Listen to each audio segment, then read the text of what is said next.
Steve Swash, there's a woman named Cheryl Swoops who back in the day was a really good baller, yo. And she became a coach after being a baller, and she's an abusive pig. She was horrible. I mean, she got fired at Loyola for being abusive, for doing all kind of stupid stuff to players. You know how hard it is for an African-American woman to get fired as a coach for abusing players? Damn near impossible. But Cheryl Swoops jumped back into the limelight. Well, because of her criticism of Caitlin Clark, clearly racist. Maybe it's just favoritive. Maybe I jumped a line there saying clearly racist, but it's clearly racist. Because no self-respecting human being that knows anything about basketball can watch anything, anything other than Caitlin Clark and say that anybody in the league is even as good a point guard. It's just not even close what Caitlin Clark's been able to do. And I don't care about Angel Reese rebounding her own misses. I mean, it's a joke, but this has gotten even deeper than that. It has. Cheryl Swoops has gone at it with legendary race defender Elle Duncan. Elle Duncan has since apologized because Elle Duncan, in her stance as ESPN's current crazy-ass, left, maniacal, not progressive, just insane woman, realized if I'm going to be all of that to ESPN, I cannot criticize an African-American woman. So Elle Duncan, take her out of it. She's already apologized, done all that. Cheryl Swoops called Stephen A. Smith a coward after he blasted her, listen to this, for comments involving Caitlin Clark. Smith defended Clark, ripping her haters, calling them all insane on his recent podcast. Let's hear from Sass. So no, Caitlin Clark. Cheryl Swoops. No, Caitlin Clark. Respectfully, Cheryl Swoops, you have any idea how that makes you look? You have any idea how that serves to stain any kind of critique of Caitlin Clark, because that gives fodder to those who believe she's being hated on and ostracized to some degree? Do you realize that, Cheryl Swoops, you're insane to do that?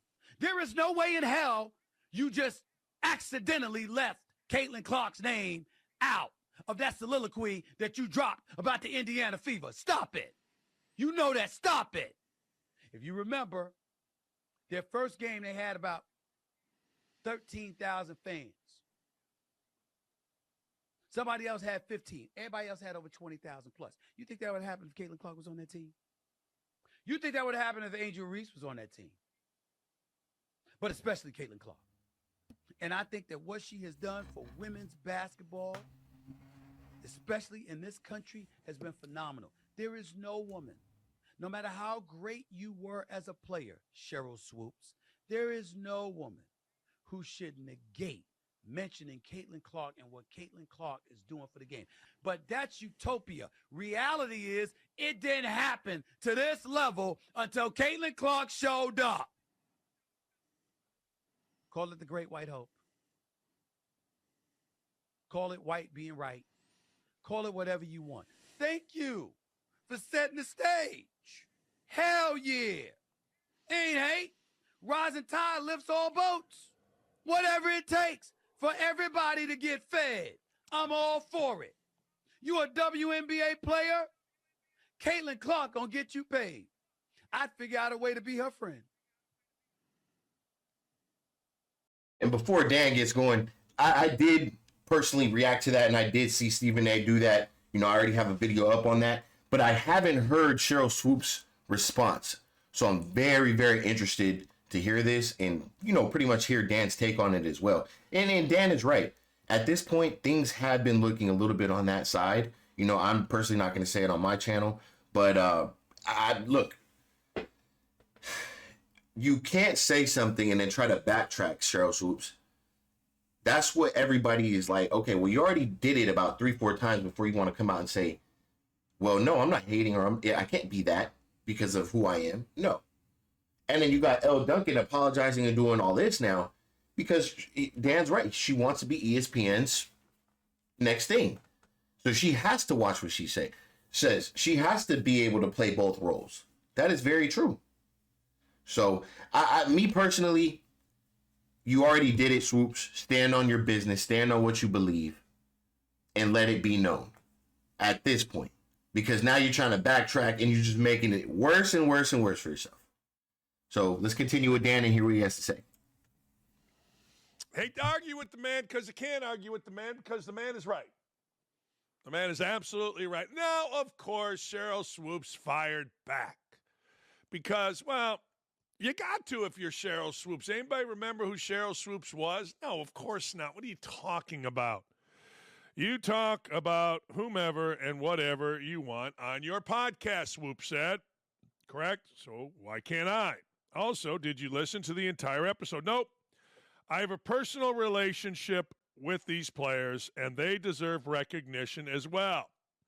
Sass is a clown that knows and understands his influence with his audience, hence why he discussed what the legend Cheryl Swoops said on her podcast. Knowing the climate for black women at the moment, this seems intentional. What is the climate for black women at the moment?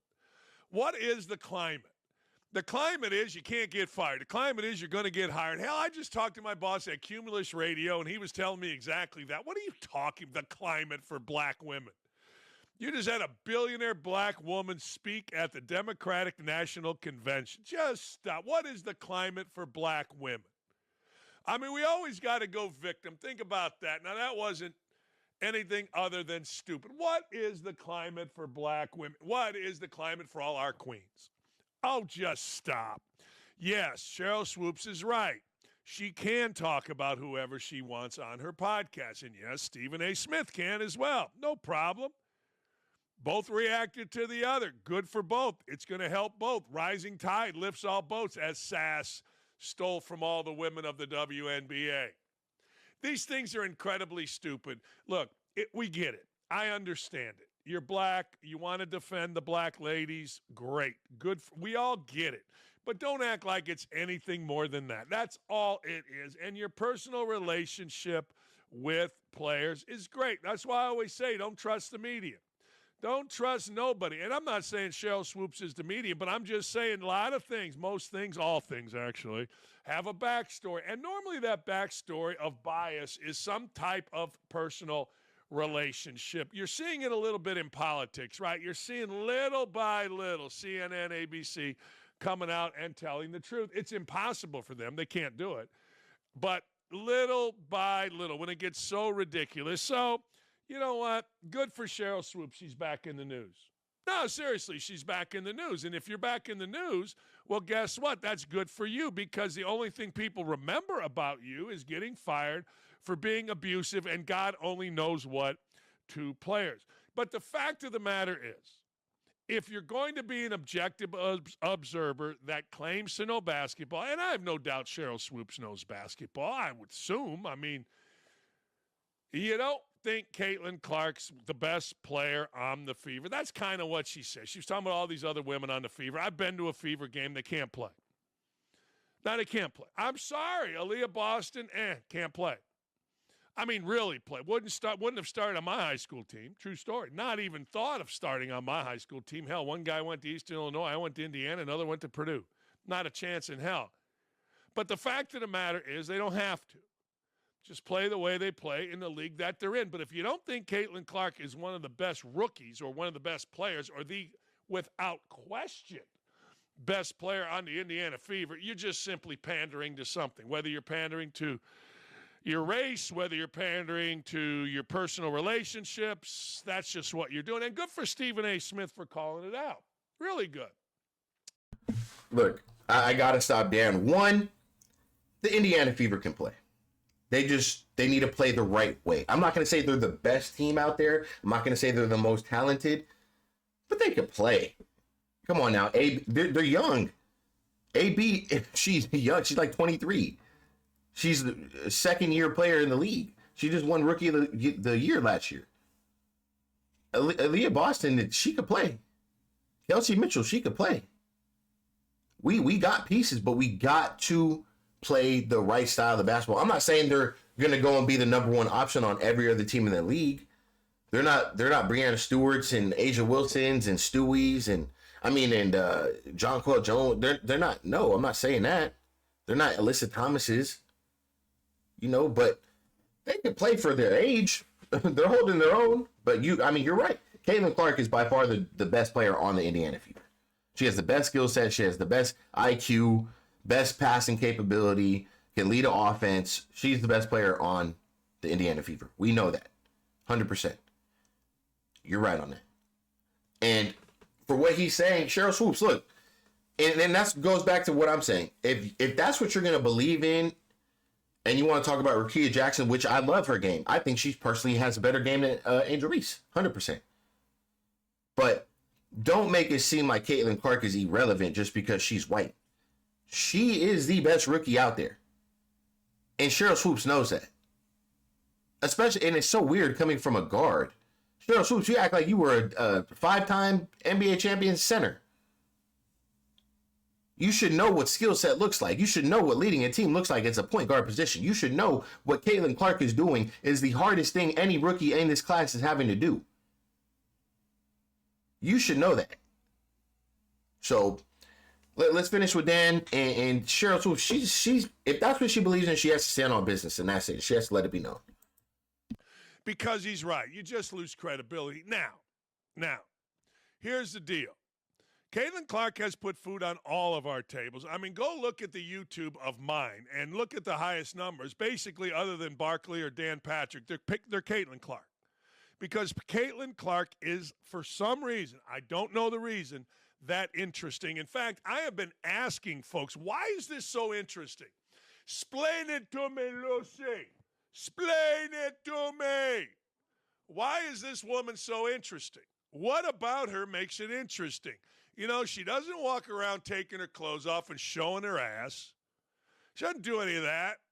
She's nice to everybody. She seems to go by that old golden rule, treat others as you would like to be treated. And yet maybe, just maybe, it's so odd that somebody actually does that in that position that we immediately are attracted to them. Look at the Olympic team, those clowns on the United States men's Olympic team, those self-important bazillionaires going in and out of practice, with everybody standing there over in Paris wanting just to touch them, say hello. Only Steph Curry did I see walk over and sign autographs for anybody. Caitlin Clark does it on the nines, as they say in the news. So anyway, keep beefing, keep getting podcast clicks, keep hitting our YouTube page, because until this is over, and I don't know if it's going to end after this year. I have no idea. But until this year is over, Caitlin Clark's going to get us all PHAT. Fat. That's right. I said it and I meant it. Roll on, Caitlin. Dan's right. And Cheryl Swoops can be doing this for her clicks. She could be trolling. She could be doing this because her podcast could be thriving right now. It could be that. And I said it. If you guys don't like Cheryl Swoops and you guys then stop feeding into it. But it's hard because we don't know if that's the case. And a lot of you guys don't want to allow her to tell lies on Caitlin Clark, which she already did. And now she's trying to backtrack everything when everybody's calling it out as the R word. So Cheryl Swoops, eventually going to have to stand on your business and say, yes, I'm defending my girls over Caitlin Clark, regardless of whatever. And then everybody would understand. Like, oh, okay. But at the end of the day, you're hating to me because it should never be about that. To me, that shows just like low level of class. Like, why would you? How are you going to sit here and deny Caitlin Clark's name and deny that she's not the biggest part of the Fever success? So to me, it's mind blowing. Look, man, I'm gonna leave it at that. You know, Cheryl Swoops, you got a lot of people starting to hate, and I get it. And this is exactly what Elle was saying. And someone must have gave that call to Elle to stop what she was doing when it came to Cheryl Swoops. So that's what I got for you guys. Look, man, it's your boy C. O'Connor. We got a huge game tonight. We got the Indiana Fever taking on the Atlanta Dream. I think this is going to be a fireworks show right here. 7:30 p.m. on a Monday night. It couldn't get better than this. Indiana Fever coming off a loss. They definitely want to come back and you know, punch Atlanta in the face. But I don't know. Atlanta can run. Atlanta's a fast team. They got Ryan Howard back. They got Alicia Gray playing pretty good. And they just got overall good pieces as well. So, and I know they're trying to take the Chicago Sky 8 seed. So it's gonna be a good game, man. So I'll be back with some more content. I appreciate you guys, man. Make sure you guys check out Game Day. I'll be back with another video. I'm out.